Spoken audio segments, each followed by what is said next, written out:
Law and order exists for the purpose of establishing justice. And when they fall in this purpose, they become the dangerously structured dams that block the flow of social progress. So, this is something which is the fact of the matter, which most of us are aware in the society by looking at the law and order, right? However, today we have an interesting personality with us who is into law for the last many years and one of the youngest in India, I would say. And he's going to share with us his journey of how he got into law and what are the things that he has established for himself and for the society, and how we can also look forward to getting motivated through this personality and do our bit for a better progress of the society, right? So we have with us Mr. Avik Biswas, who leads the employment law practice and is also a part of the leadership of the anti-bribery and anti-corruption, that is ABAC practice group of Indus Law, of one of the India's well-renowned national law firms, right? And Avik is regularly ranked in international publications such as चल Chambers of Partners, Legal 500, Who's Who Legal, and Asia Law as one of the India's top employment lawyers. Very, very recently, he was included in the under 40 list by Asia Law Business as one of the Asia's top private practitioners under the age of 40. And Avik did his schooling from Don Bosco, Calcutta, and his law from NUJS, Kolkata, once again, one of the India's premier law schools that you can come across. And with this, I would like to welcome Avik once again to this meeting. Thank you so much for accepting our invitation and being a part of this meeting. Mr. Avik Biswas, welcome to you and a very good morning. Thank you, Husna, and good morning to everybody else. It's a pleasure to be here. Thank you. Like I said, most of us are eager to know, your journey towards law. And just before we start out interacting with you, I'd like to request the timer. Could you please let me know how much time do we have in hand and what are the signals that you're going to show it to us so that I stop right at the right time and the other speakers don't have to feel bad about it?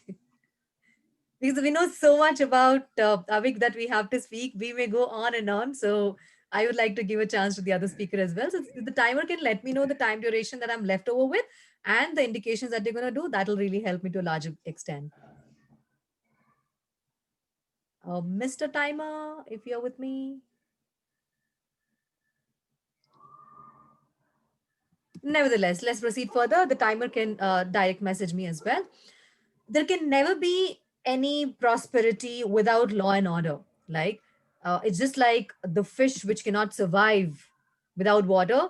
All human beings cannot survive without law and order, be it in the society or at school or at workplace or even in Toastmasters meeting for that matter, whether it is to avoid talking about certain things, the taboo topics, right? So that's exactly what we're going to do during this interview as well. We are not going to touch upon any controversial topic, any topics related to politics or religion or sex, which might kind of hurt other people's sentiments, or rather, we're going to talk about how Avik can contribute towards the betterment of all the people who are here by motivating them, right? That's the motto of the session.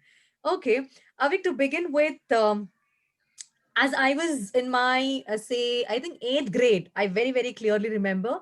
I always used to tell my parents that when I grow up, I want to either put on the white coat or a black coat. That means I either wanted to become a doctor or a lawyer, right? So I just wanted to know from you, but I became none, by the way. So just curious to know, Avik, did you also have similar kind of hobbies that you wanted to get into law right from your childhood? Or how is that? No, not really. See, if you're born in the 80s and I think even in the 90s and certainly in the 70s, you didn't have much options. You had to be either a doctor or an engineer. Right. And like every second or third person had an aspiration to be a doctor or an engineer. Correct. I would say that, I had a acute sense of self-awareness because I knew I would be really bad at being either a doctor or an engineer. And I think I did the country a favor by not becoming a doctor or an engineer for India. So it was a question of elimination because at that point of time, uh, I don't think the options were that sort of varied. They weren't varied. My first love until today is sports. cricket, football, badminton, table tennis, I mean, any sort of sports. But then I also realized that my talent in sports wasn't good enough to me to actually be at a professional level. Because you Okay. can be very fond of sports, but you Definitely, have definitely. you have to have that kind of talent, to actually make it to a certain level. Right, right. So I was part of various sports teams for the school, and all, but I think I realized that my ceiling was the school level in sports. It couldn't have been more. So I think what was left is, I think it was a bit of a sort of accident and sort of destiny also, because one of my distant cousins got through National Law School, Bangalore. And when she used to come across, she used to come over for her holidays. And I used to be very impressed by her. And then she got a really good job from another big law firm. And she was something, that me and few others in the family would look up to. She was really smart, well spoken, very in control of her life, and as an aspirational figure, at least in that scheme of things. So I think that happened. I think I started seriously thinking about law in only probably about class 11. Okay, okay. And then you start figuring out what are the various options, which law school you can apply to, so on and so forth. And it's a combination of elimination of other career options along Got with that. this cousin of mine Got who that. was Got that. absolutely fantastic, and she still is fantastic actually. Amazing, uh, amazing. So yeah, I I think think, like that you came mentioned, together. right, right. So, like you mentioned, that you did a, favor to the country by not getting into either engineering or medicals. You actually did a favor by getting into law as well. I would like to tweak it around and then say that you have definitely done a favor to the country by getting into laws, right? No, no, that's very kind of you. But there are people in law who've done way bigger favors than me by getting into law for the country. But that's very kind of you. Yeah. Thank you, Abhi. Like you mentioned that one of your cousin sister was an inspiration to you because she got into the National School of Law. So who's played a major role in terms of inspiring you to get into law in your life? Would you like to throw some light on that? See, there was no one single figure. All right. So even, and this is true for a lot of people also who, so how you get into the national law schools is every law school, at least at that point of time, had a test, had an entrance test of its own. And at least today it's all consolidated, like it's called a common law admissions test, clat. So it's a bit like your cat or your engineering. It's a common test for Right, about right. 14, 15 national law schools. Mm-hmm. But that point of time was separate. I think even at the first year in law school, and I was in one of the really top law schools, I think a lot of us had doubts. What are we doing? I mean, we don't know what are we doing because it's a 5 year course, and the schedule and the entire curriculum is grilling.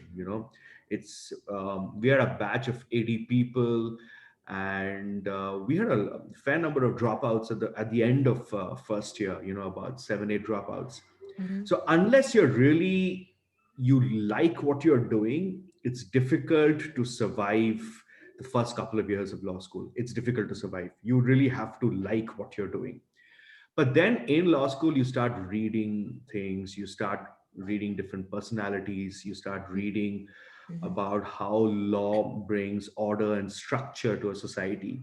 I mean, Mm-hmm. look at look at this session, right? You have some rules, right? Nobody else can speak when you and I are speaking. We can't speak when somebody else is speaking, True, right? true. Those are simple rules, but then you just magnify it. And for progress of any civilization, any society, you need structure, you need order. And that's where And law also brings comes. about a lot of discipline in life, right? Yeah, yeah, absolutely.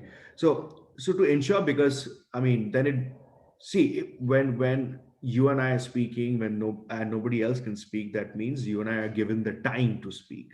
The same way when somebody else is speaking and we cannot interfere, which means that's being fair and honest to that person, Absolutely, absolutely, right? yeah. So that way, law plays the same role. I mean, there can be complicated laws, there can be simple laws, there can be laws which you cannot understand, there can be laws which I cannot understand as a lawyer, and that's all part of the game. But the point is, there has to be law for a group of people to progress. Right, right, Yeah. So right. in law school, I came across various personalities in terms of the books you read. You know, Mm-hmm. Mahatma Gandhi was a lawyer. Some of our famous cricketers have been lawyers, True. ex-lawyers, former lawyers. Some of the greatest politicians of the world, people who made difference in terms of policy making, in terms of change in structure, they've been lawyers. Right, right. Especially, you see, a lot of American presidents have been former lawyers. And so it's a combination. I can't say one singular person, but it's a Got combination. that. Got that. Just a little curious as we are interviewing you. A lot of parents, especially the Indian parents, right? They have this mindset. Okay, the moment the child is born, I want the child to either get into medicals or engineers, right? A typical example is the Three Idiots movie, which talks about medical and also the engineering field, which is overrated, right? Similarly, I can share my example as well. My father wanted me to get into medicals, but I unfortunately ended up being an engineer, and now I'm doing none, right? So in a similar fashion, what was the motivation to you from the family bit of it? Like, were your parents supportive, or did they have different dreams, and whether a clash, or was it a smooth journey for you? Would you like to share your experience with us, so that I have a lot of college students in this room as well, so that's going to serve as a motivation, and we have a lot of parents as well, so that's going to serve as a motivation to the parents, definitely. So would you like to share that experience of yours? See, I was very fortunate. My parents were always supportive. I Okay, mean, okay. look, I come from a middle class Bengali background. And, you know, it was a sign of the times. Of course, they would have liked me to be a doctor or an engineer because of the things around them. But full credit to them, they never forced me for anything. All right. Also, that I had uh, got through a couple of law schools. I think they were very happy and they were relieved that I at least got through somewhere. All right. so, because in class 11 and 12, I was doing science with computers, and my marks weren't that great because Okay. honestly, I did not have, apart from maths, which I was reasonably decent at, the rest of the subjects, I was pretty bad at it because I had no interest. I absolutely had no interest. My options were science with computers or biology, I remember, and the other option was commerce. And again, you know, I was schooled. I was very fortunate to be schooled in Don Bosco, again, one of Calcutta's top schools. But that was the limited options at that point of time, and it's a sign of the times. It's not nobody. It's not anybody's Right, fault. right, right. So my parents were always that way supportive. Um, in terms of today, I think the options are fantastic. I mean, in terms of, I have a 6-year-old daughter, and um, I think by the time she grows up and she gets to a stage where she has to choose, she will have a lot more options, right? Definitely, definitely, There'll be yes. no more information. There's so much out there where you can choose, and my only thing is, don't do something because somebody else is doing it. Absolutely. That's where I was heading towards. I think it's Yeah, very, very important as parents, especially, right? There's so many parents out there, and we are going to be parents very soon, possibly in future. So as parents, we need to actually understand what the child wants to do, right? We end up, Indian parents especially, we end up enforcing things upon them, and that is going to create a lot of blunders, right? Every single training program that I've had, I keep telling the teenagers, like, you listen to your parents for every possible damn thing in the world, but when it comes to your career, do what your heart says and what you're inclined towards, right? That's very, very important. absolutely, absolutely. And look, I understand the pressure on parents also. That in India, given the economic situation that we are in, and if we've been in a while, the ticket out of an ordinary life is education for most people. True, All right. true. So as I mean, think about it. If you don't come up from a privileged background, the only way you can transition to a life, to an aspirational life, is education. There is no other way to do it. All right. True, very true. Of course, there are exceptions, who people who do really, really do well, dropping out of college or starting from school, But that's but not the those are majority. That's exceptions. always an exceptional Yeah, case. Yeah, yeah. you can't benchmark on exceptions. It's like Definitely. telling an Indian opener, cricket team opener today, that you benchmark against Virendra Sehwag. No, you can't do that. All right, Definitely. because he was an exception. All right. So the same way, so I do understand the pressure, but my my 2 cents and 2 pennies to this would be that whatever you have interest in, you usually will be good at it. All right. And if you're good at something, your success, again, more likely than not, will follow. I mean, it's just that way, common sense. If you're True, good true. at graphic designing, and then you will, if you have interest in graphic designing, you will learn more. You'll have to put in the hard work. No career option comes without hard work. Definitely. But your chances of success are that much higher because you have hard work and your interest. So Right. identify what it is. I mean, don't be a doctor, a lawyer, or an engineer just because your best friend or your neighbor's child is doing it. I mean that's usually a True, bad true. way to select an option. Right, right. So under 40, being recognized in so many different firms and being honored with so many different awards is not an easy task, right? So I'd like to know what is your daily motivation? Like what motivates you to get into this all over again and again every single day and give your best away? See, there are two things to it. I mean, awards in any professional. Oh, okay, I don't know about every professional field, but I can tell you these awards that at least we get, it's not because of me alone. All right. I lead a team. The team Right. is fantastic. All right. I am the face of the team. I lead the team. All right. So, unfairly enough, not everybody can be recognized. So they recognize basically the leader of the team. Okay. Mm-hmm. I think the key is to your success 99% of the times cannot be for you alone. It invariably is collaborative. True, true. You have a team which is by your side, which is rock solid strength, and you are as good as the team, and you're as bad as the team. So as a leader, the onus is on you to ensure that you choose the appropriate team.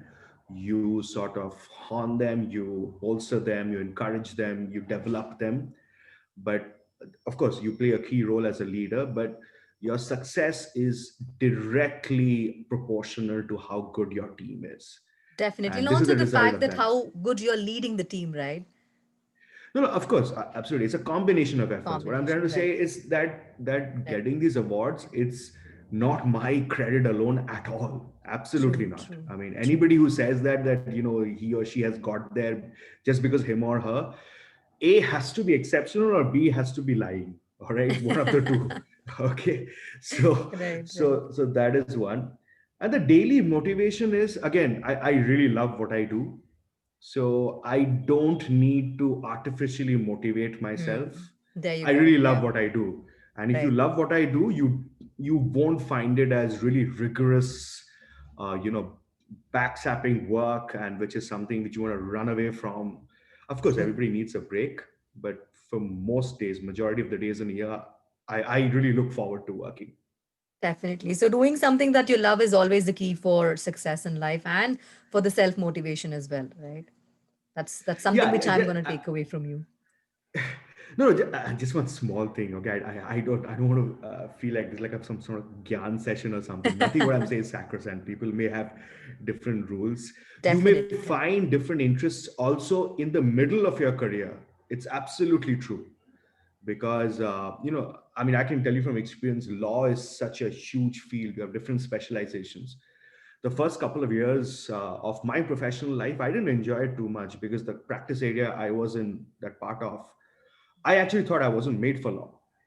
And Okay. then, and third year, I joined an organization where I was put into a different practice area, and it just clicked. And like the cliche, you never look back again, and that's it. So even in your career, I Mhm, mean, there will mhm. be times when you will have a change of heart, change of interest. Don't be tough on yourself and say you're being dishonest to yourself and all of that. Please, you're always an evolving, you're a work in progress. Everybody is. True, true. Very true. When is this you started actually practicing law? Like within 2005. Yeah. okay, it's been 15 years for now, right? What keeps you going for the last 15 years? You've been doing tremendous work for the society in law and order. So what keeps you going? uh, what keeps you going? One is, of course, the love for what you do. One is Mm-hmm. that. The Mm-hmm. second is I've been fortunate to be part of some excellent organizations. The law firm that I'm currently a part of, Indus Law. I love the law firm. I love what we bring as a collective unit. I love the people I work with. That is second. Third is you meet, at least in my line of work, you meet so many interesting people. You sometimes you're part of some newspaper headlining moments. Sometimes you do some really confidential matters, which if you disclose, you will straight go to prison because it's a confidentiality breach. But it's the kind of work and the application of mind, because Mm-hmm. essentially the kind of work my team and I do, we are problem solvers. We Right. solve problems. All right. I do a lot of investigations, anti-bribery investigations, internal employment investigations. So, but you're more often than not, you're problem solvers. So that's how you keep carrying on, because it's a thrill. It's a thrill. If you like what you do, it's like a fresh adrenaline kick you get every day. Right, right. Thanks, Avik. One thing I would like to ask you about communication aspect over here, because most of us are Toastmasters, right? Two of the things as you were sharing your journey, which actually caught my attention, I could relate to as a Toastmaster was one about your leadership skills, right? Another about the problem solving abilities. Like every single meeting that we gather together as Toastmasters, we have these two as a topmost things that we are doing, right? So we have the club officers, we have the leadership team, and the club success is totally dependent on the leadership team and the members of the club. So, yeah. Yeah, thank you so much. If you may please be mindful about your mics and go on mute. And the last 5 minutes, I shall give the audience also to pose questions. You can directly message me and I'll ask to Avik as well. In the meantime, if anybody wants to speak, you may please message me and be on mute throughout. Yeah, thank you so much for your cooperation. Yes, Avik, coming back to this, there are two things that actually I could connect to as a Toastmaster while you were discussing about your journey with us. One is about the leadership aspect and also about the critical thinking and problem solving abilities, right? And adding on to that, as a Toastmaster, the main highlight of the club is communication, right? So, how important was communication to you at that point in time, and how important it is now, or is it going to be? I would like to know from you. So I think communication is one of the most crucial parts of my career. And that's for every lawyer's career. And actually, not every lawyer's, it's actually for everybody. I mean, I don't think there's an Exactly. exception to Yes. it. Yeah. Yes. Yes. I think the rules that we follow for communication, at least I can say from my own perspective, is that uh, first be clear on how what you want to communicate. First be clear. Second is you don't have to use fancy terms. You don't have to overcomplicate the message. Be simplistic. Third is have clarity of thought yourself. All right. I always follow a rule, which is that, and my team and a lot of people in the firm also follow the same rule. If you don't understand a concept well enough, you'll never be able to explain it simply. All right. The more you complicate things means the more haphazard or the more unclear you are in your own thoughts. Right. All right. Right. So for that, you'll have to, of course, you have to put in the hard work. If you want to understand something, you have to first put in the hard work. Then you'll see that you'll be able to you'll be able to simplify it for others. And there are two kinds of communication. I think both are equally important. One is verbal, the other is written. Right. Right. And I think the same rules, verbal, of course, sometimes you can sort of, embellish it with, Mm-hmm. fancy words, uncommon words, that's all right. But written communication, I think, especially professional communication, I think should be simple. You should be able Right. to Right. get your thoughts across. The other person should be able to understand what you're Absolutely. That's saying. exactly what the meaning of communication is, right? Yeah, yeah, absolutely. Because that's the objective, right? Otherwise, like Absolutely. Yeah. uh, a simple thought can be sent over a three paragraph email and can be sent over, half a paragraph email also. Right. And Right. once you join, I think your professional lives, whoever it is, I think everybody then realizes how important communication is, both written and verbal. And the other thing I've always followed is don't be scared to ask questions. It's okay. It's all right. If So I think somebody this is a message that he's giving for all the audience. Please don't be scared to ask questions at the end of this interview. yeah. Don't be scared to ask questions, because if somebody is judging you for asking a question, I think the loss is that person's. It's not yours. Yes, yes, absolutely. I think we should be the first person to put a hand up always. I think at least I follow this. I cannot just sit quiet without talking. And the communication aspect that you just mentioned, it is very, very true. Even for a Toastmaster, for that matter, we have the written and also the verbal communication, right? So we write down the speeches for the prepared speeches. We go through a lot of trial and errors through our mentors, through people who help us, and then comes the actual platform where we perform, just like one of the speakers spoke before us. Yeah, so that's very important communication aspect, not just in law and in all the other fields for that matter, is what you mentioned. Okay, so with this, I think we have about 7 more minutes left over. Jitin, the timer, if you can please let me know. Yes, yes, Husna, Sam moments too. 7 more minutes are left over. So the last 2 minutes, I would like to give it to Avik to have a closure. And what is your message to all of us over here as Toastmasters, as a responsible citizen of our nation? What is your take on, being responsible is what, according to you? If you may please give maybe some inputs on that. All right. Okay. So should I? I mean, is there a question I address now, or should I give? Yes, yes. The last 5 minutes possibly will keep it for the audience to ask questions, right? Okay. So this 2 minutes, I'd like to ask you to close. And what is that you would like to advise us, and what is your suggestion to us to be responsible towards the nation, or to anybody for that matter, towards our own self to begin with, right? Okay. All right. So I don't know. I mean, responsibility to the nation.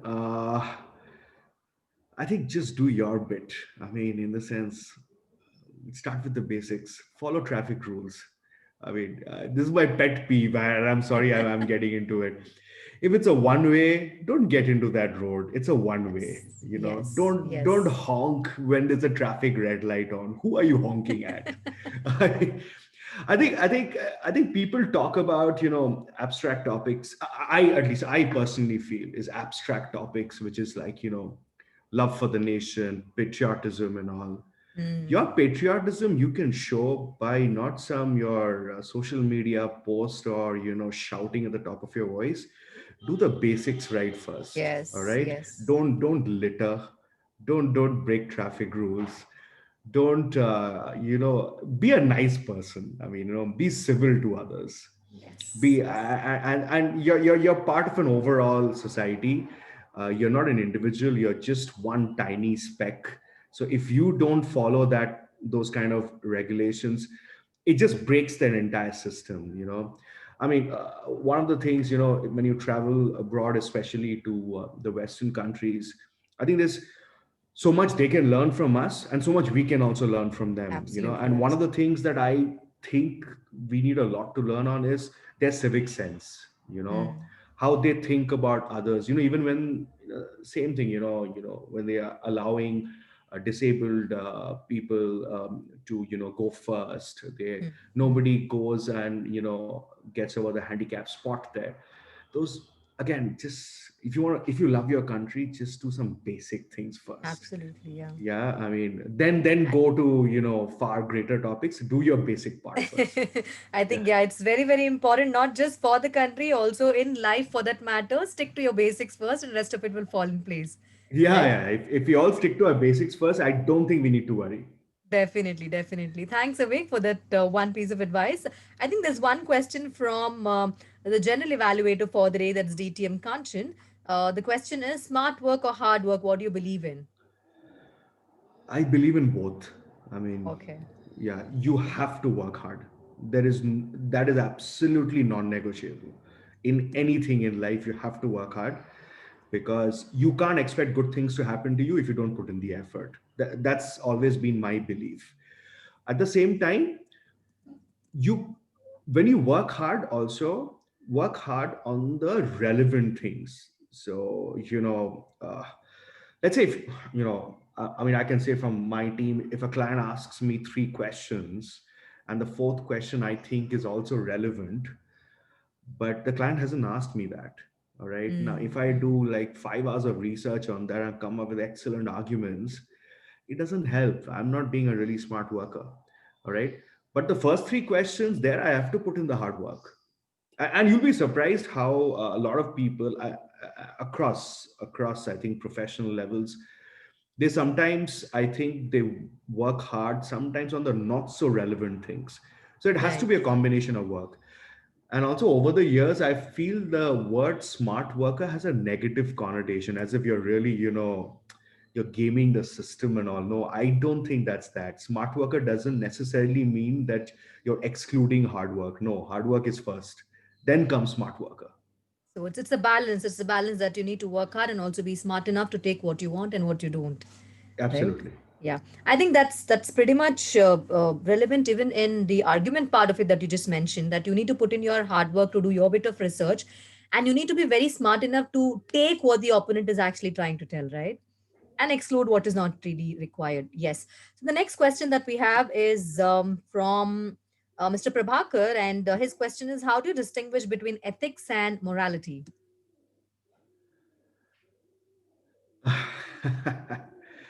I think again, it can be both. So I don't mean to give a diplomatic answer, but the fact of life is that ethics can be professional, personal.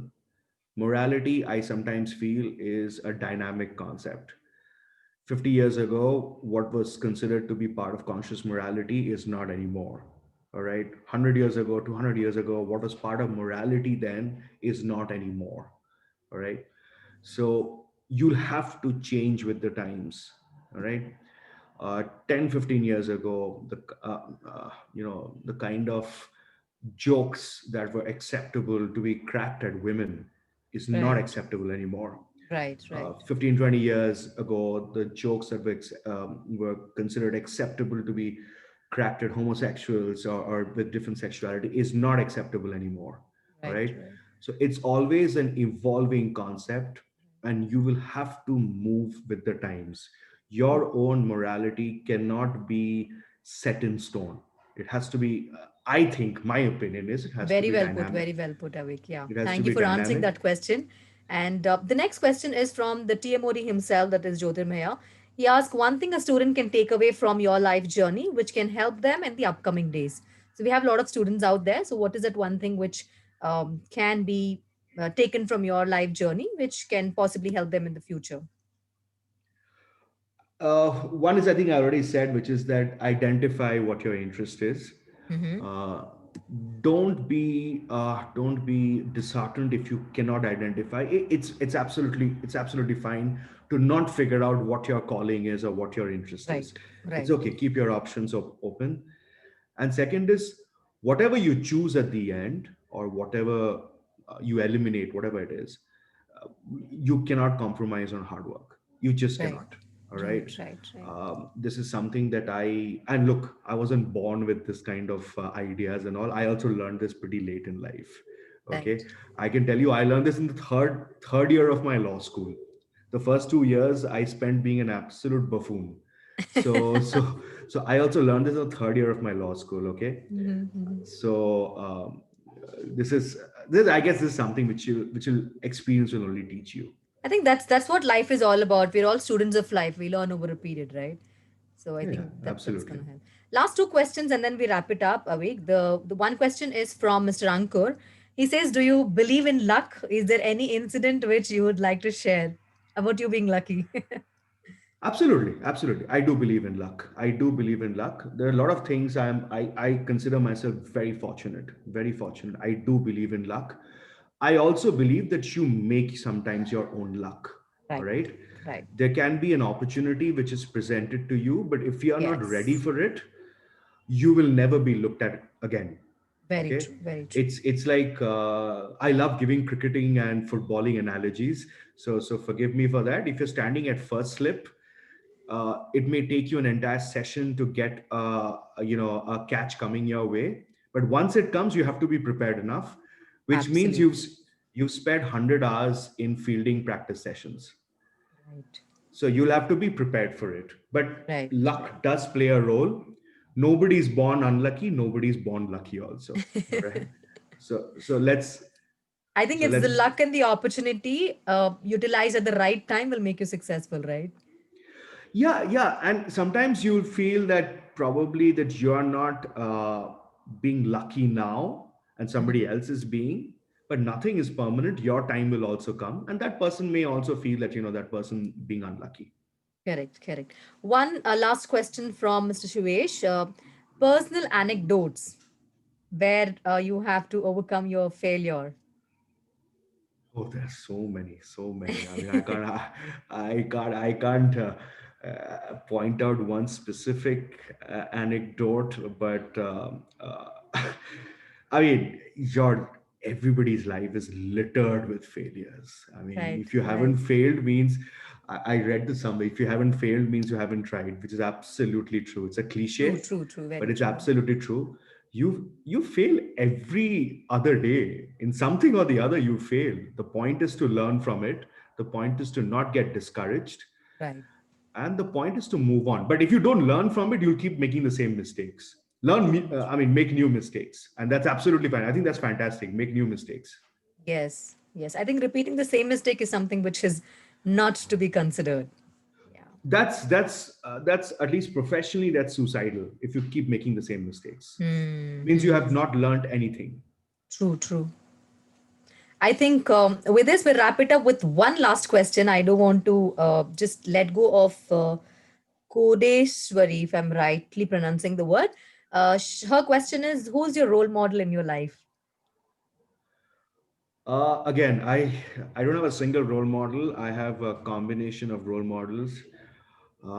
My father's been a big influence in my life because of the kind of professional ethics that I have seen that he is applying in his he has applied in his life and he continues to apply. My wife is a big role model for me. She's super smart. She does so many things. I mean, I don't do half the things that she does. She has a professional life. She manages things at home so well, and I don't help as much as I should, honestly. So second, third is that a few of my former bosses who've taught me so much, Okay. and they've been just, I mean, that's where I think where I've been lucky. I've had some great teachers, some of Mhm. my former bosses, some of my peers from my law school. They've been so great. And Right. fourthly and lastly, um, I've never met him, but I've followed his career a lot. I'm a big fan of Rahul Dravid. So Okay. yeah, so if you look at Rahul Dravid, sheer hard work, Yes, yes, determination. absolutely. And the kind of players that he's produced this year is tremendous. No, no, No? absolutely. So humble. The Yes. humility is just overwhelming because he's probably one of the greatest batsmen we've ever seen in the world. And I've interacted with him, a couple of times, not personally, but in a Okay. professional environment. It's just amazing how he comes across. Right, right. So yeah. Thank you. Thank you so much, Avik, for sharing all your experiences with us. And it was a pleasure, definitely, to start off with a great Sunday ahead, that I would say. And thank you so much for being a sport in, answering all the questions, right, in the best way possible. And definitely a lot of takeaways from you. And like you said about your wife being smart and doing majority of the things that you don't do, I think all the women out here definitely deserve a big round of applause, including myself, for being that hardworking and supportive. Because I think I've heard a lot of women saying that, what do you do? I'm just a housewife. I mean, you're not married to the house. You do Yeah. much beyond than what you are doing. So I think that appreciation kind of comes down just because she's a housewife, right? So I would like to take this platform because of you mentioning right there to give a huge round of applause and salute to all the housemakers out there for your contribution, because I think without them we will not be able to do what we are doing in our professional lives, right? Whether it's your sister, your wife, your mother, right, your daughter. Yeah. So with this, Avik, thank you so much once again, and it was a pleasure interviewing you. And all of us are really indebted to you for accepting our invitation in a busy schedule and being willing to share your experiences with us so that it somewhere touches somebody to progress in life, right? And all of those who are messaging me to thank him, you can thank him personally as well. And with this, I'd like to thank Shambit. Yeah, Shambit Saha, for reaching out to me to be a part of this, because otherwise I would have missed out meeting such a great personality in my life. And I will definitely keep in touch with you, Avik. Lots to learn from Absolutely. each one of you out here. Thank you so much, Shambit, if you're here with me for this opportunity. This was great fun. So thank you, everybody. And thank you, Husna, yourself. You've been wonderful. Thank you very much. Thank you once again. I think with this, I'm going to wrap it up and call it a close and hand it over back to the Toastmaster of the day. Back to you, sir.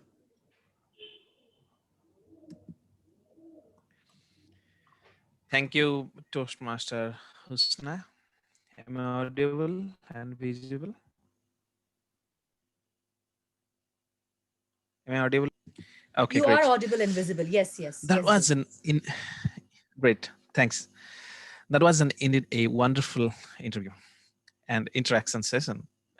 I can say money and power do not tilt the scale of justice, but law and order do tilt the scale of justice. Correct me if I'm wrong, Avik, right? It was really motivational session, and the personally I have learned a lot of things from this session today from Avik. I hope everyone